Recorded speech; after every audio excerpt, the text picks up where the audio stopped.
You're good. in which students will grow strong intellectually, emotionally, physically, and socially today in preparation for tomorrow. Thank you very much, Faye. We're going to begin our evening with 2.01, a learning report talking about the school year plans for school year 2021-2022. Dr. Dilch. All right, thank you, Mr. Picker. We'll get this up on the screen so those at home can see what we're looking at as well.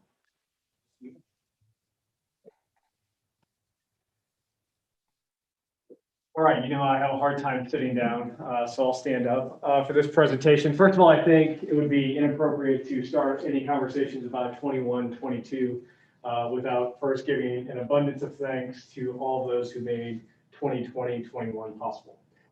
First of all, our classroom teachers have been creative, they've been curious, and they really have gone above and beyond the call of duty to support our students and our community in a time when a lot of unknowns existed and we were just trying to make it through day by day. So certainly a lot of credit needs to go to them for their exceptional work to deliver not only in-person instruction, but virtual instruction, and sometimes virtual and in-person instruction at the same time.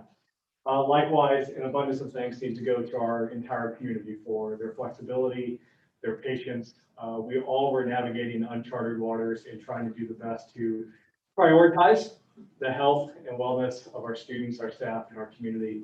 And certainly the success that we have is in great deal because of our partnership with our parents, our guardians, and our community to make it a success. And then to you, the Board of Education, for your guidance, your leadership, and your support all year to make this possible. We have so many celebrations, including the fact that we have been able to maintain in-person instruction for as long as we have, with the same high degree of education and instruction that we would expect in a quote traditional school year. And your support throughout some very difficult decisions and your guidance and help has been appreciated as well. So thanks to everyone for that.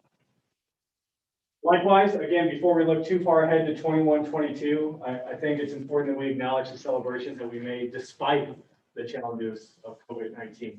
And so as you can see on the screen, we have a lot of things to celebrate. First and foremost, since we returned to school fully, pre-K through 12 at the end of October, we've been hanging around an attendance rate of around 94% attendance, in part because of our alternative method of instruction and delivery. That was having students both in person, but using the live streaming method to communicate with those who were quarantined or tested positive. That was a DESE approved model this year that we used. And so we're really excited the fact that 94% of our kids were able to still access learning, whether in person or at home, once we started to return to school. Likewise, as Faye mentioned in the mission statement, it's not always about academics. Sometimes we have to treat the social, emotional, and physical needs of our students as well. And through April 1st, we have served nearly 80,000 free meals, both through our curbside pickup, the delivery of meals through our buses, thanks to our transportation department, and certainly through the breakfast and lunch shifts that we've been doing here today. And I will tell you, that is no small task in any year, but that's an even bigger task when you think about that our food service director, Kelsey, was also brand new as this was happening, and she and her staff have been remarkable in responding to the needs of our students and community. So we appreciate that as well. Our teachers, we already hit on them briefly, but as of April 1st, they have completed over 8,500 Zoom sessions. So if you just think about the number of Zooms that you've had to go through, and then try to put yourself in the seat of our instructional leaders in our classrooms, that's pretty remarkable as well. Certainly a big part of our ability to stay open and do so in a safe and secure manner has certainly been the work of our maintenance and facility staff as well. So as of April 1st, you can see over 5,000 gallons of hand sanitizer have been used throughout the district. We also have had our maintenance and facility staff complete over 200 additional hours in training in regards to custodial staff training, COVID protocols, health, cleanliness, et cetera.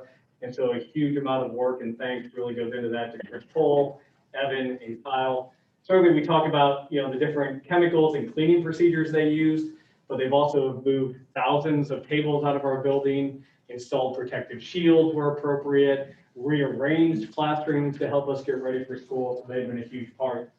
And then likewise, we already talked about the Zooms. But when you think about computers and technology, I just shared this with Zach yesterday in a conversation with him.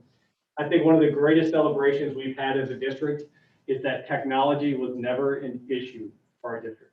And that goes into our devices, being up and running consistently, our ability to use things such as Infinite Campus, our ability, thanks to Zach and Dr. Savage and others, to get Wi-Fi hotspots or to work with our buses to make them Wi-Fi capable, to get them out into the community.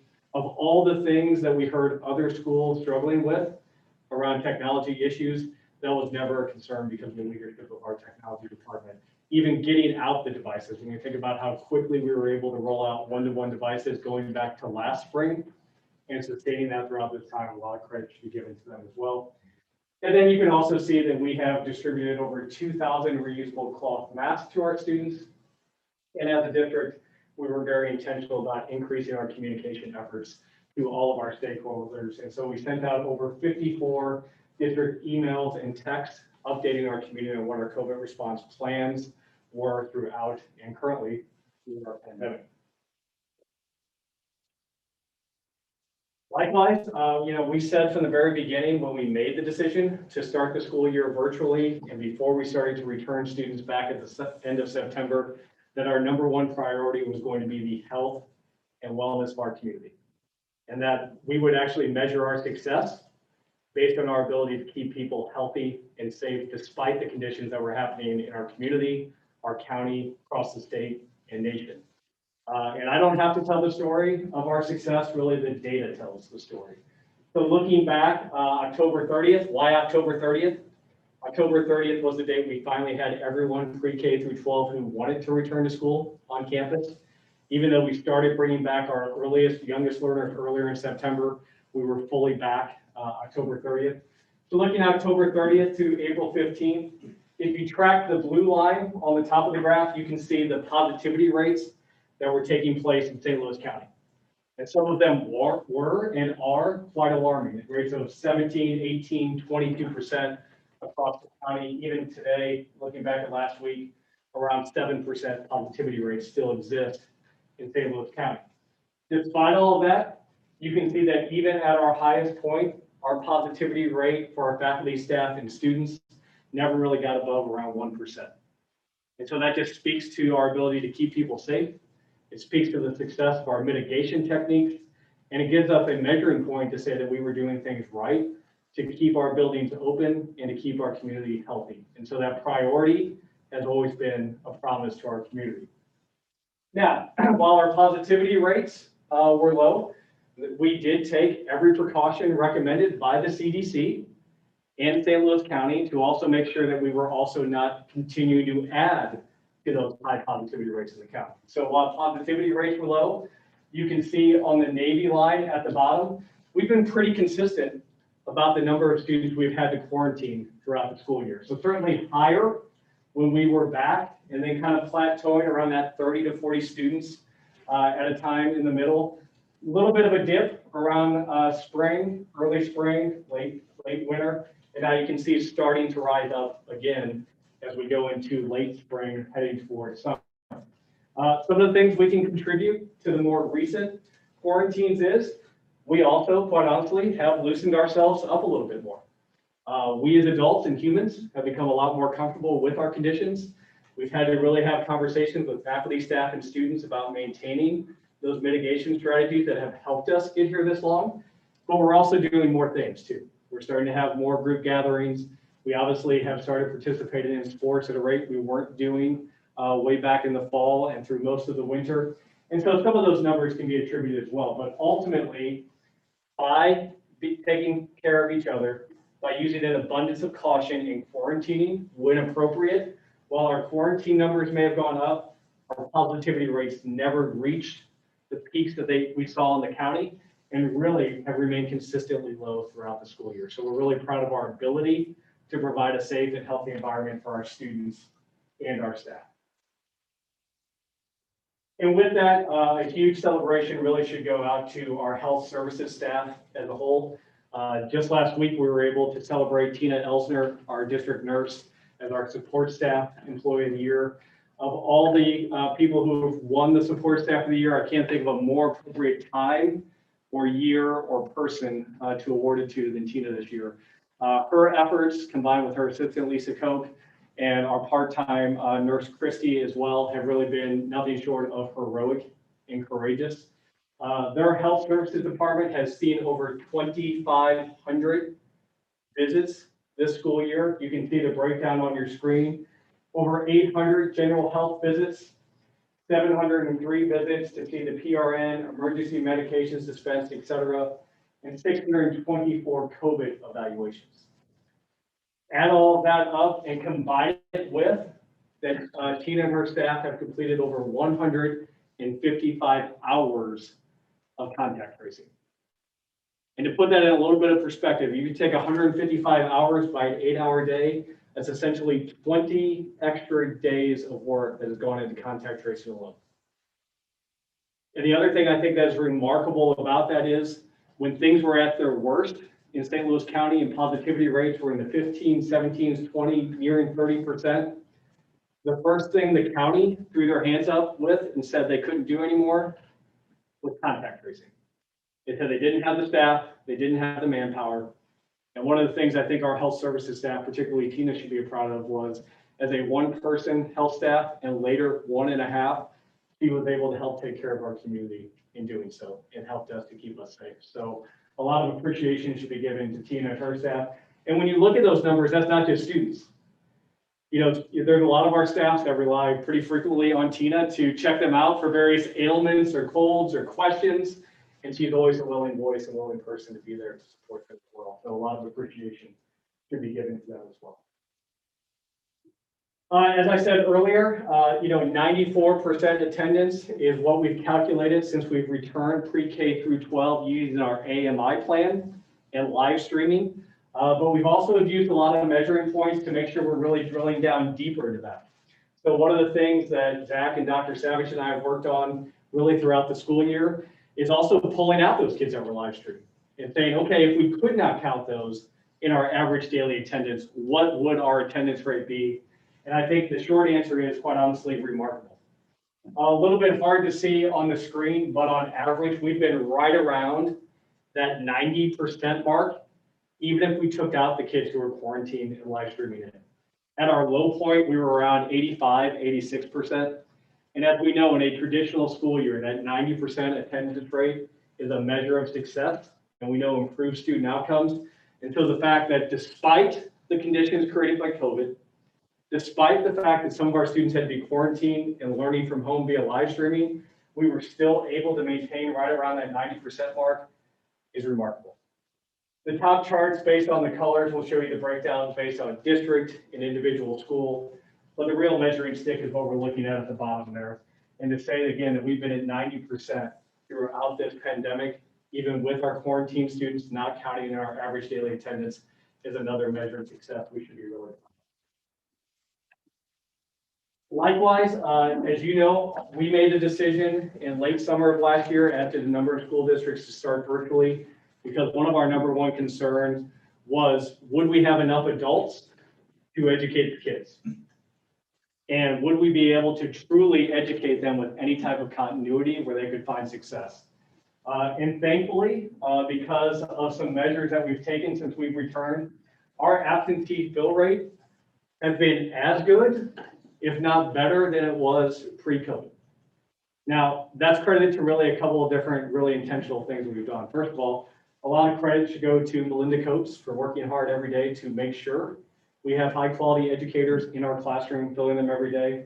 And also the intentional strategy we made to bring on 4 permanent subs that would be here every morning to at least get the school day going and fill some of those positions to give Melinda and her staff the ability to actually backfill in the rest of the subs. And then quite honestly, our 4-day work week has been a huge part of that success.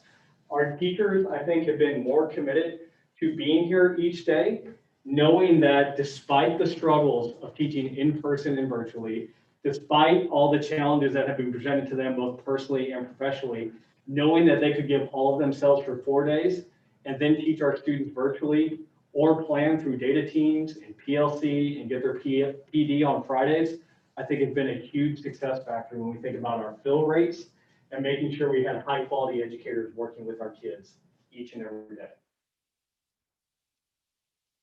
So where do we go from there? Well, we still have work to do. We haven't really crossed the finish line yet. It's in sight. We can see it in the next 5 or 6 weeks. But really now is not the time to loosen up. Now's the time to kind of really tighten up our belt a little bit and make sure that we lean on the success that got us here so far. So what we're going to continue to do, as we've done throughout this pandemic, is prioritize the health and wellness of our students and staff. We have every plan to continue to remain in person 4 days a week, and then really take advantage of those Fridays for that professional development, virtual instruction. We've started bringing back students who are learning virtually to participate in their state assessments on Fridays in a safer environment.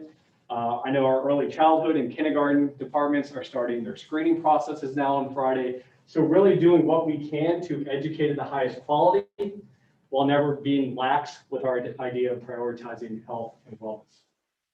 We are, though, however, going to still limit our risk and try to limit our exposure to risk between now and the end of May, so that one, our students and staff can have a healthy and safe summer, but two, to make sure we don't jeopardize anything that would delay our return next August.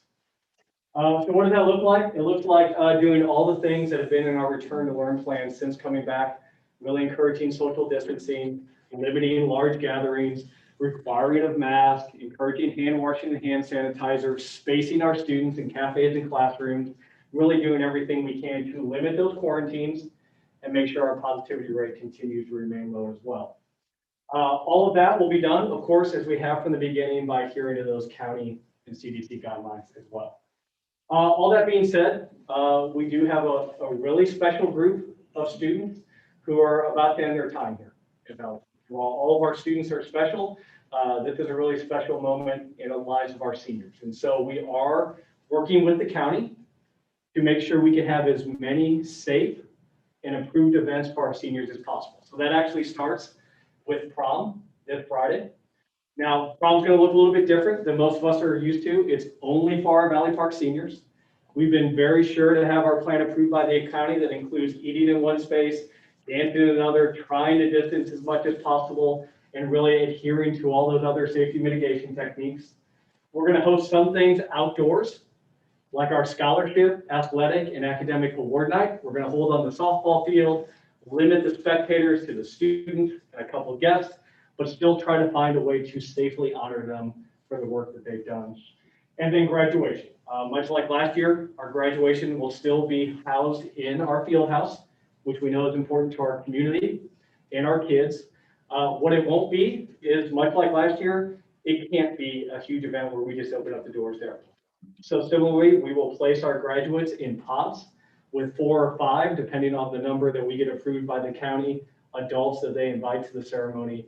We'll mask up, we'll space safely, and we'll still have a way to honor and celebrate them. While it's exciting to celebrate our seniors, it's also important that we recognize there are going to be some spring events that have become not only traditions in Valley Park, but elsewhere, that we're just not going to be able to do. There's often all the way down to the early childhood and elementary, up through the high school, lots of events in the spring where we not only celebrate the kids, but bring more of our community and parents and guardians.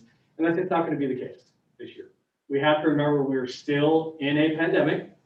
As our own local data shows, it's not over. We're starting to see a rise not only in the county numbers, but our own numbers when you look at quarantine and different things. And so now is the time that we really still need to be cautious instead of being, because everything we do today gives us the greatest opportunity to return fully next fall. So what does our plan look like for next fall? First of all, we always start our discussions, as we learned last year, with as of April 21st, 2021. This is our best thinking about what the fall of 21 will look like. First of all, it is our plan to return to 5 days a week in person, Monday through Friday. It is also our plan to return to the 2 bell schedules that existed in our district pre-COVID. So our secondary, just like they are now and have been for many years, will run 7:40 to 2:40. Our elementary schedule, instead of having the two different shifts that we created this year, will return to 8:15 to 3:15. We do fully intend to have before care and after care opportunities available to our families, just like we have through most of this year as well. What will stay the same and change a little bit is our delivery model as far as virtual instruction. We have found that some students have found success, particularly 6 through 12, in using our Ingenuity program. And so for some of those students that have found success and want to continue that, we do have an application process that aligns with our board policy on how they can pursue those opportunities virtually. Another silver lining that has come out of that, particularly at the high school level, is we've started to expand some of our course offerings with courses we did not previously have the ability to deliver because we partnered with a program like Ingenuity. So it works with our student schedules, it gives them more flexibility and options, and that's something we're going to continue to use moving forward. Also, even looking into this summer, Ingenuity will be our credit recovery program as well. So we found, through the chaos and through the challenges, a little bit of a silver lining as well. So that'll stay the same, 6 through 12. What'll look a little bit different is that delivery of instruction for elementary students, K through 5.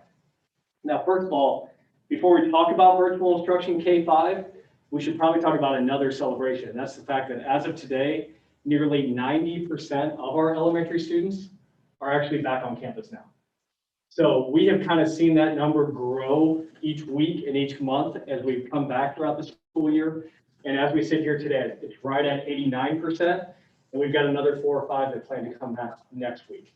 So the good news is our families value that in-person instruction. They value the socialization our students have and certainly the academic quality they get in our classroom. And the majority of them are already back before we ever get to 21-22 school year. But for those that do want to pursue virtual learning, it's going to look a little bit different. So virtual learning for our elementary classrooms will not be led by our Valley Park teachers. Those that are pursuing virtual learning at the elementary level will look one of 2 ways that we haven't quite finalized yet. It'll either be through a DESE approved MOCAP vendor or through a partnership that we're trying to explore with some other school districts that already have their own in-house virtual program run by certified DESE teachers in their district. So we're exploring partnerships to make sure our kids have a certified teacher if that's something they pursue. And in the event that we don't have that partnership finalized, we always have a MOCAP option for them. But ultimately, what we really want is our kids back in our buildings, learning from our teachers, because we know that's ultimately where they get the best education. And with 90+% already back on campus, we got a good inkling that that's going to be the case either way.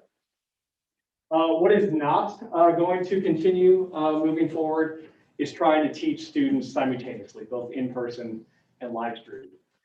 Quite frankly, that was always a crisis response to do that. It was never our intention for that to be a forever response.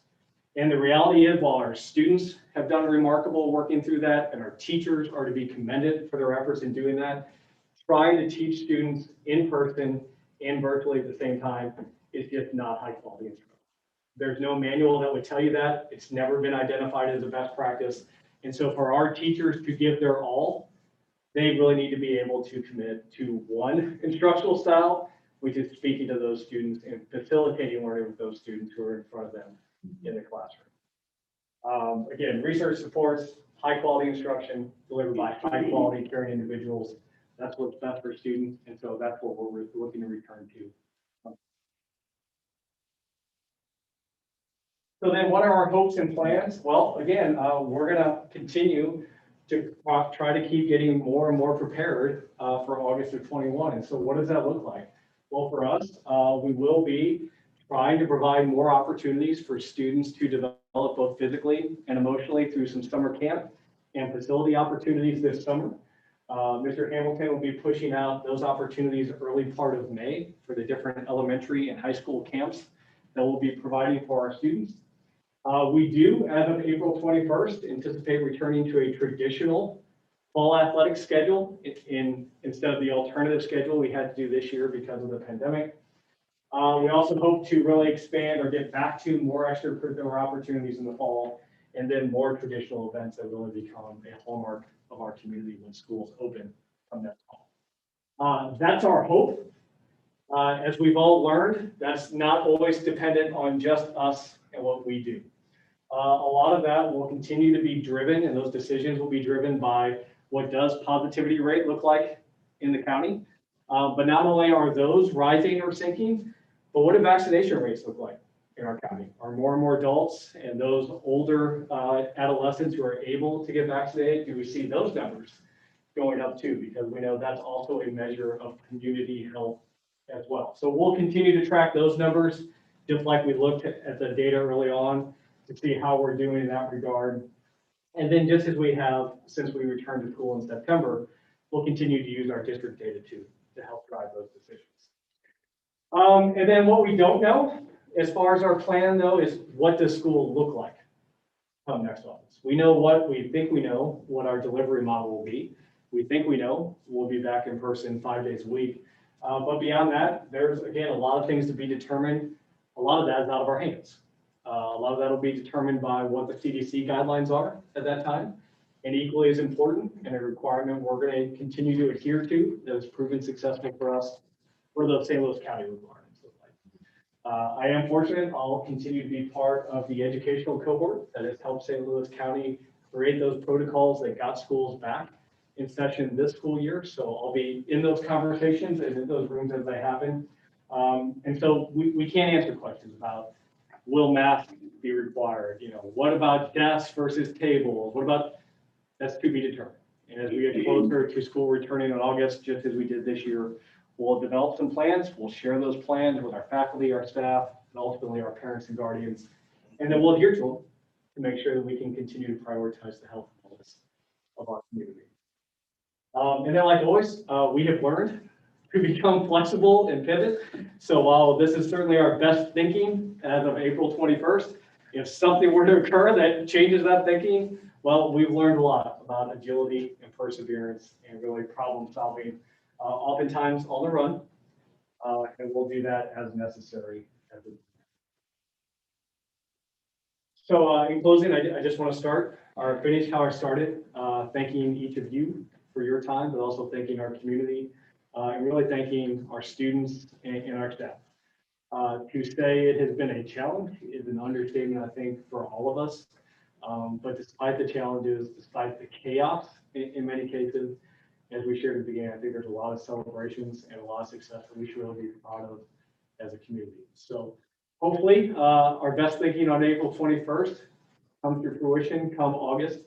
And I know either way, we'll be prepared to take care of our kids just like we have this day. Thank you. Thank you so much for all the hard work on that, but also to all of our building administrators, Dr. Savage, and others that have made this year possible. So we really appreciate it, everything that you've done as well. Absolutely. And the support, we had a few team players in the community too, supporting meals and things like that as well. So this thing with teamwork, come together for the benefit of the great message. All right, 2.02, we have no public comments this evening, so I will go ahead and make a motion to approve our agenda. Can I have a second? Second. All right. I'm going to go ahead, since we do have a few that are on Zoom, I'm going to go ahead and do roll call this evening. So first we'll start with Della. Aye. Pete? Faye? Aye. Adam? Aye. And Nicole? Aye. I'm an aye as well, so we have an agenda. All right. Next we have our consent items. I'll make a motion to, Lisa, you're on as well? I am. All right. Can I get your vote on that as well, approving the agenda? I'm an I. All right, sorry, I didn't see that you jumped on there. All right, we're gonna go ahead and I'll make a motion to approve our consent items. Can I have a second for that? Second, are there any that anybody would like to pull out to discuss?